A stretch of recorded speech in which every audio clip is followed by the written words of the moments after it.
Du coup, Loïc, tu me disais là que tu étais sur un projet en ce moment d'une maison, un couple avec 2 enfants, si j'ai bien compris. Oui, c'est Sébastien et Amandine, et donc ils sont venus nous consulter parce qu'ils ont un beau projet de maison. Donc ils ont 2 enfants. Ok. Leur priorité, c'est l'espace vie. On est venu travailler donc, sur une maison très lumineuse puisqu'on a une baie en 4 vantaux de 4,50 m, un bel espace vie qui fait cuisine salle à manger.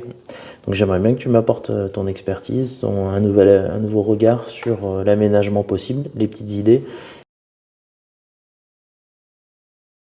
Là, par rapport à la cuisine, moi, ce que je vois là, c'est au niveau du recul. Il n'y a pas beaucoup d'espace. C'est-à-dire que ici, si voilà, on sait Il fait que 60 là. voilà, en principe, c'est 60-65 cm de profondeur, en plan de travail un peu plus classique.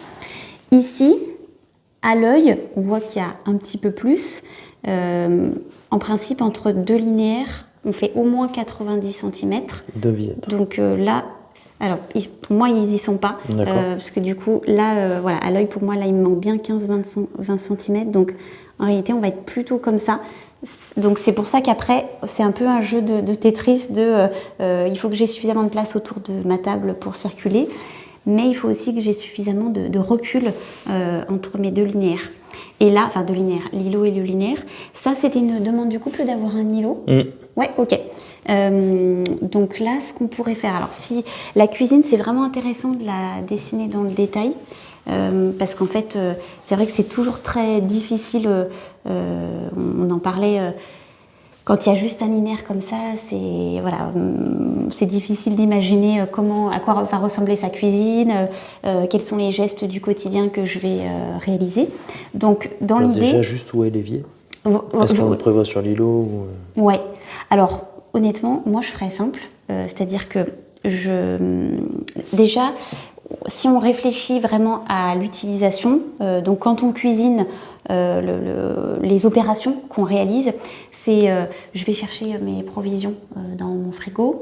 Donc ensuite, je vais aller rincer, nettoyer mes légumes.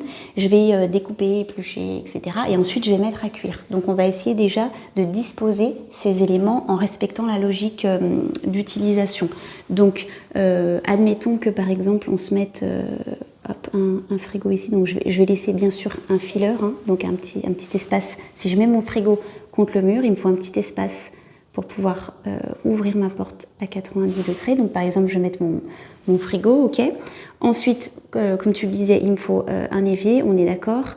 Donc dans l'idée, alors je sais pas si c'est là dans le cahier des charges, il faut vraiment voir est-ce qu'on met un bac, 2 bacs, etc. Mais en fait, ça a vraiment son importance quand on travaille la cuisine.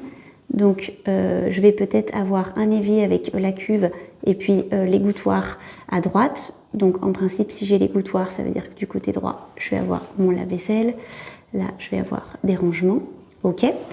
Donc on disait, je vais chercher mes légumes, je les lave.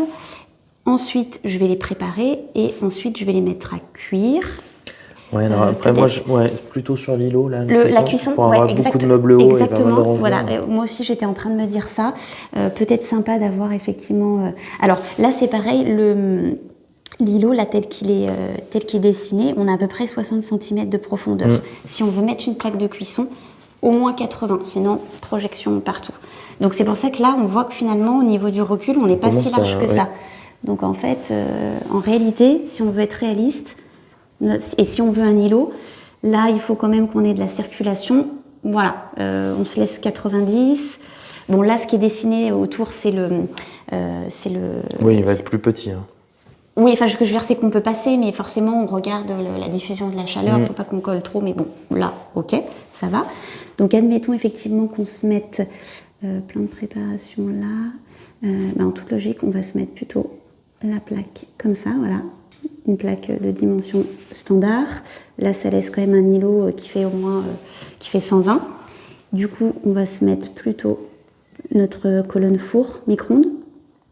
Ici, four micro-ondes, ok. Et du coup, là, je vais avoir un espace de préparation. Et là, je vais me laisser, très important, à cet endroit-là, je mets en pointillé, c'est vraiment pour... c'est pour qu'on comprenne de quoi on parle.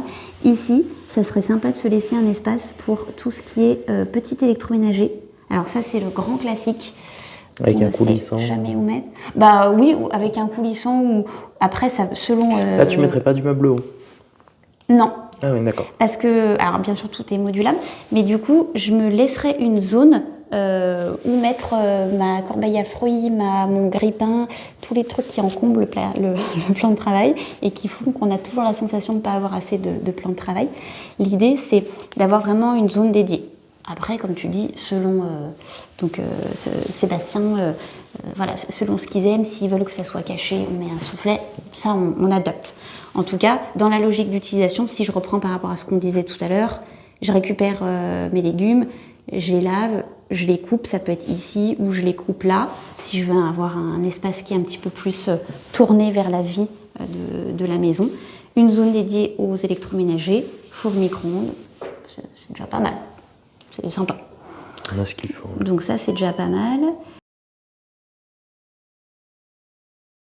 Bon, bah c'est vrai qu'effectivement, c'est déjà pas mal. Donc à voir avec eux ce qui correspond à leur mode de vie. Hein. C'est toujours ça qui est le critère principal. Et puis après, si besoin aussi, tester d'autres configurations. Vous aviez déjà bien dégrossi le travail ensemble pour savoir où ils voulaient positionner les pièces, mais peut-être tester d'autres options pour valider que c'est le bon scénario pour eux.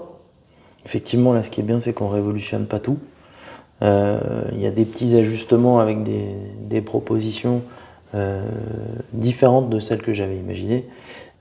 Puis pareil, ça va pas couper la vue. Parce que ce qui est intéressant, c'est que cette cuisine, elle a pas de fenêtre. Souvent, Oui. Mais par contre, elle est vraiment avec l'exposition est et sud. Enfin, c'est un sud-est et un sud-ouest.